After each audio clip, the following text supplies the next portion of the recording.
I got too much work to do. And it's hot. It's over 100 today. I'm Cindy Lynn. Hi, Tony. And we're with BridgeviewAdventures. And our adventure is starting quickly. So we're just doing a little update today. As you can see behind us, we have our house part all framed out. Our Amish contractor, Mr. Robert Graber, has finished the inside garage part that we're standing in right now. And we have, oh my goodness, a lot to do. That's why we're out in the heat. Oh, Tony's panning around here. So if you can notice that we finished the interior of the garage, including the ceiling. The ceiling is insulated, the walls are insulated, and it has the metal siding. And we're actually already parking the cars in here right now. But yes. Basically that's what we're looking at. Of course, you can see the big door right here. Yeah, we love the big door. RV It's going to be for the RV. So, and this whole garage was designed around the RV. So, anyhow. That's right. So they're basically done except for just the punch list, which is one or two little items, nothing big there. So I'll be getting with him probably on Monday, just finalizing all that. Little scratching and stuff, nothing big. Mm-hmm. Not big. We love it. Yep. We absolutely love it so far. So. But in order for us to pull that RV into here and plug in, or actually in order for the electric company to bring electric to the house, we have a temporary pole outside, but to bring the electric to the house, one thing that has to be done is this wall that you see right here, this big wall that separates the garage from the house, has to be drywalled. They could not use siding for that by code. It has to be drywall because it's a fire rated wall. So we're gonna throw drywall up on that here sometime. I got some contractors coming in, we'll get prices from them first. But it just needs to be drywall taped in mud. We may go ahead and have the Amish come back and put the siding over the drywall so that the garage has a nice little look to it. Plus, I don't want to sand and paint drywall. Yeah, we're hoping that we can just put the garage, you know, just keep that look all the way around. Finish look up. So. So once that's done, then the building commissioner will, or the building inspector will release to put the electric in the house and whatnot.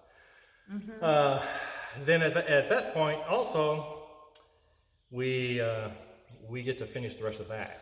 So I got contractors coming in Monday to give me prices on drywall. I've got, we're wanting to stain the concrete. We're doing that ourselves, though. Maybe. Most likely. Maybe. Most likely. We're gonna get a We're gonna get a price from a professional, which I'm so sure we'll be doing it ourselves. I'm sure it's going to be out there. But you never know. I mean, we just might find somebody that comes across. If it's a professional, I also want to find out if they can cut lines in it to make it look like large tiles like 3-foot square tiles.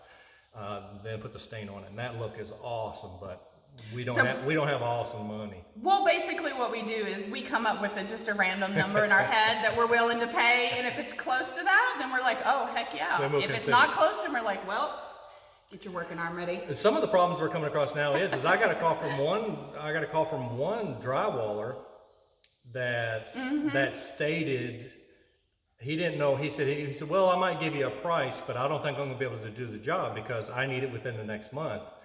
And he said he's backlogged till January. It's July. So they are 6 months. 6 months out. That's crazy. On schedules. Septic, we don't have a septic put in. Now we were going to go with a contractor on the septic. We have the option of doing it ourselves because we do have a backhoe. But we were going to go ahead and have the septic installer put the septic in, considering what it is, and we will make sure it's right. But when I talked to the health inspector just this weekend on Friday, I called him and I was talking to him, and he said he had one of the contractors tell him he was 71 septics behind. They said that this is the worst year in 18 years that they have had because we've had so much rain. So you can't dig the holes for the septic because it does what's called smear. It smears the sidewalls when you're digging the hole. The sidewalls. Poop's always related to smearing. It smears, yeah. That's before you put the poop in there. It smears, which doesn't allow it to absorb into the dirt. So, and that'll fail the inspection. So they're just not digging holes yet. So I'm like, Yeah, the rain actually put us behind on our pole barn. It was supposed to start in February or March, and it's July now before it's finally finished. We brought in thousands of dollars of dirt or rock. Yeah. So that the Amish could build, but we weren't putting it off any longer. We were like, I'll buy rock to keep the trucks rolling. Yeah, it worked because they got it done in a tad over a month, right? Yeah. It was like a month and a week. It's incredible how fast they built the whole thing. Yep. So start to finish. Yeah, like the part that we're doing, we couldn't keep up with them because, you know, only being able to come out here in the evenings and the weekends, some of the piping that Tony had to lay out in the foundation to get it ready, and the electric boxes he had to get ready. Everything that was in the concrete, buried in the concrete before they poured. You know, I had to call him every day saying, what are you doing tomorrow? What are you doing tomorrow? I had to make sure, you know, wall sockets in the sidewalls. I had to get the wiring and the box, you know, get ready for those before they put the interior metal siding on it. Because if not, then it's, I could have ran conduit on the outside with boxes. Yeah, but we didn't want to do that. Could have done it, but how do I get a socket to the outside? So that was kind of the gimmick. But what we did and what we came up with, it worked out awesome. Yeah. So yeah, we're a month and a half away from moving our RV in. So we have to be out of our place by the end of August and be in here. So we're trying to get the prep work done so we can do that. Yep. Basically, I think we're doing electrical mainly ourselves. I'm going to probably hire an electrician to come out to tie the pole in outside to the breaker box inside. That's something I don't feel comfortable doing. But once the breaker panel's up, I've wired into a breaker panel. There's no rocket science to that, you know. And it has to be inspected. So as long as the inspector's coming out looking at it and he gives it his okay, we're good. Then I'm good. So you know, so as you probably see in the background, we've put in some of the pot lights. Yeah, we did that last night. Yeah, fingers broke. So we're doing all the lighting. Yeah, we put some of the pot lights in the ceilings. You can probably see the blue boxes around. We put in the wall boxes for plugs and switches and all that. We did most of that. That was pretty generic. Called the inspector. I asked him what the rule of thumb was and everything. What's the ruling on it? And there's nothing extravagant. Now, type of wire to use, number of boxes per wire. Now that is what I have to maintain. But other than that, nothing grandiose. Yeah. I'll at least be out here probably every night now, going into this last month. I'll probably be living out here. I'm probably going to take vacation. I'll be coming here and doing my thing. Yeah, I mean, it is stressful trying to get this prepped for us because we have to move all of our stuff into the garage. So we're going to have couches out here and freezers and basically a whole house full of stuff is going to be here in the garage, and we're going to be in the RV. So we're trying to get everything prepped and ready for that. So. Not to mention what's still out in the shed in my workshop. Yeah, there's a bunch of stuff, but that can stay out there. That can stay out. But I can't use it as a workshop to work on stuff to bring down here. But yeah, so yeah, we have a lot to do. So guess what? We're going to get off of here and get busy in there. I'm going to brave the heat. Like we said, it's 104 it's in the high 90s. The heat index is maxing over 100. It's 105, 110, depending on the time of day where you live. No air movement in here. I don't have electricity in here. We're going to run an extension cord and see if we can't put some fans up and get a little air movement. But it's just not bad when you got a breeze inside the barn here. It's not so bad because it's not bad if you stay inside, but if you go outside and work in the heat and then try to come in, it's not much of a cool off. It's really hot. So, but we're gonna get her done. So. Luckily, there's a Dairy Queen about 4 miles that way, so you can always take ice cream breaks. Yeah, if you need a break, we'll hit blizzard break. All right. Well, we'll see you guys in the next video. Take care. Hey, this is Tony, Bridgeview Adventure. Finally, after 25 years, I got some new sawhorses. Being that we were going to start this new house, be working on this barn and the farm, I thought, good time to upgrade my sawhorses. Now, I had sawhorses since we first got married, and they've lasted. And I still have them. They're up in the shed acting as a table right now, but Still have them and they work fine, but I just knew that we were going to be working on this. Was looking for something to put down for Christmas, and lo and behold, I got my Christmas present. So my son bought these for me at Christmas time, and they are the Toughbuilt. I think these come from Home Depot or Lowe's. I do believe these come from Home Depot.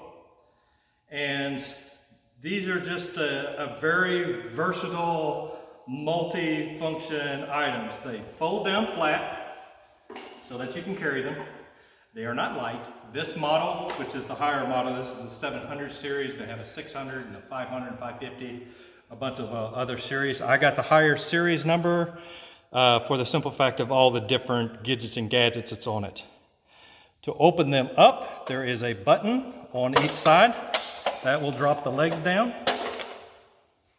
And when you drop the legs down, like as usual, you drop them, spread them. Now, if you notice, the legs are short.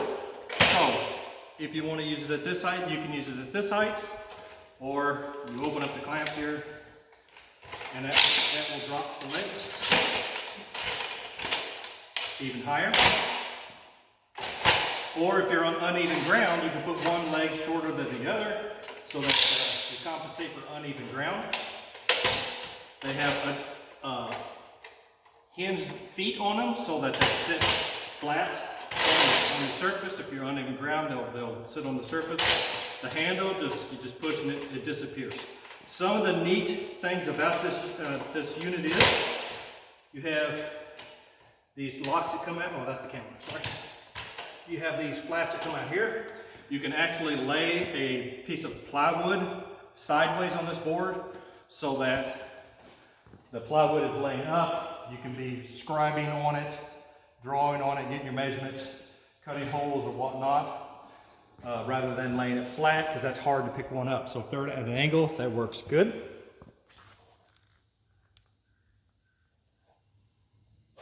Then on this side, I have the same thing.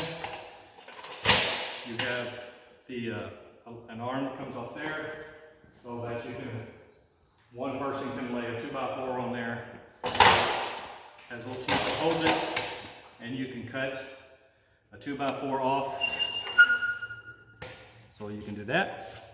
One of the really nice items on this is it has these side adjusters. Now, there's different sizes. It goes all the way out to a 4x4. You can put a 4x4 post in there, or you can put just a 2x4. And that'll lock that depth in place. Same on this side.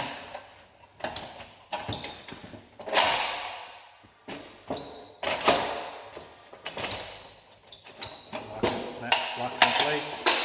And you do that to both of the sawhorses.